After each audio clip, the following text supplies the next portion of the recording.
A very good morning, students. I hope you all are good. So today we are going to start a new chapter in EVS, chapter number 22, Heavenly Bodies. So in this chapter we are going to discuss about the heavenly bodies. What are heavenly bodies? Have you read about heavenly bodies before? So now I am going to tell you about the heavenly bodies. Heavenly bodies क्या होते हैं बेटा? जो भी heavenly bodies वो होती हैं जो आप स्पेस में जितने भी प्लैनेट्स हैं और सन, मून, स्टार्स, ये सब हमारी हेवनली बॉडीज़ कहलाती हैं. Okay. So on the top of the page an exercise is given. Draw things you see in the sky during the daytime. Daytime में आपको जो भी आप देखते हैं स्काई में वो आपको यहाँ पे उसकी पिक्चर ड्रॉ करनी है. और अदर साइड पर draw things you see in the sky at night. और नाइट में आप जो स्काई में देखते हैं चीज़ें जैसे मून, स्टार्स, वो आपको यहाँ पे ड्रॉ करने हैं. ठीक है. So let's start reading. When we look up, the blue sky above our head is the sky. Okay. जब आप ड्यूरिंग डे टाइम में या नाइट टाइम में जब आप ऊपर देखते हैं तो आपको ब्लू कलर का पोर्शन दिखाई देता है, वो आप उसको क्या बोलते हैं? Sky. Okay. Many things can be seen in the sky. We see the sun, the moon, the stars and at times and we also see clouds in the sky. और आप many things देख सकते हैं. Day time में भी आप देखते हैं सन अवेलेबल, सन प्रेजेंट होता है स्काई में, और नाइट टाइम में मून एंड स्टार्स वहाँ प्रेजेंट होते हैं. ठीक है. And during day time and also at night time you can also see the clouds in the sky. Okay. Now come to the next, the sun. What is sun? It is a mixture of hot gases, or you can say it a burning ball of fire. Okay. We see the sun in the daytime. आप sun कब देखते हैं? Day time में. It is a big burning ball of fire. इसको हम big burning ball of fire भी कहते हैं. It is very big star, many times bigger than the earth. ये अर्थ से भी काफ़ी ज़्यादा बड़ा होता है. इसको हम काफ़ी बिग, इसको बिग स्टार बोलते हैं. It also it looks small because it is very far from away from the earth. ये हमें क्यों छोटा दिखाई देता है? क्योंकि ये अर्थ से काफ़ी दूर प्रेजेंट होता है. ठीक है.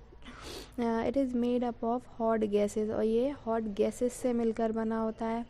The sun give us heat and light. और सन हमें क्या प्रोवाइड करता है? Heat and light. It rises in the east and set in the west. ये कहाँ से राइज करता है? ईस्ट में राइज करता है. And sun set in the west. When the sun set it become dark. जब सनसेट होता है तब डार्कनेस आ जाती है स्काई में, तब नाइट हो जाती है. The earth moves around the sun. और ये जो अर्थ है वो सन के रोटेट करता रहता है 4 साइड्स पर. ठीक है. This movement of earth is cause day and night. और ये इस मूवमेंट्स की वजह से ही डे एंड नाइट होता है. ठीक है. The sun with its 8 planets is known as the solar system. And solar system किसे कहते हैं?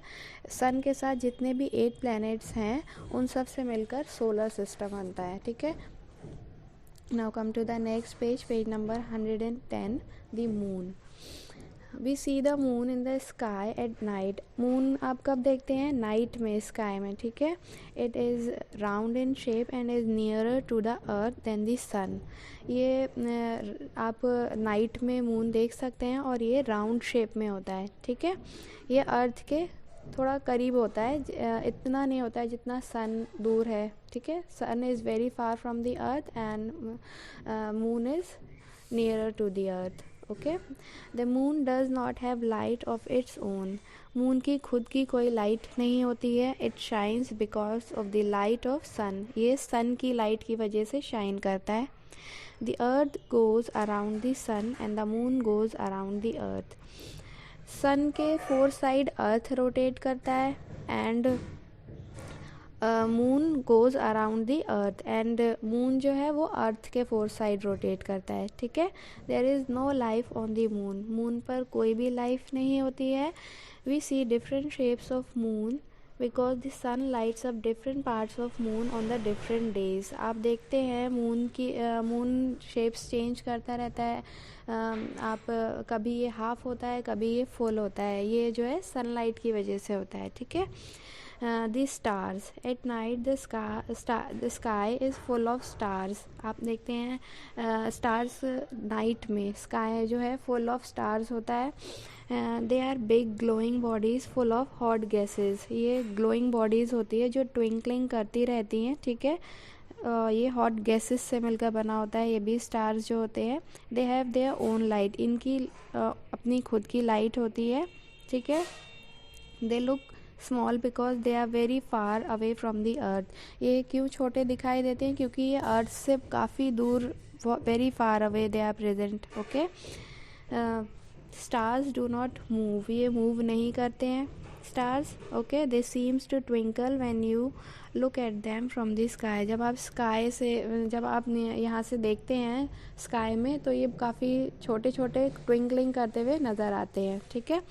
Next is rainbow. Sometimes when the sun shines through rain, an arc of different colors appear in the sky. जब raining होती है और सन भी present होता है और रेनिंग भी होती रहती है, तब एक आर्क बन जाती है, मीन्स एक कर्व टाइप का बन जाता है स्काई में, जिसमें काफ़ी सारे कलर्स आ जाते हैं, और तो ये रेनबो कहलाता है, ठीक है।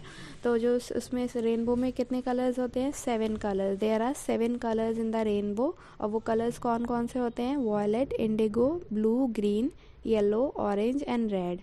And this we see in the sky during rain, okay. This is called the rainbow, okay. Bye students.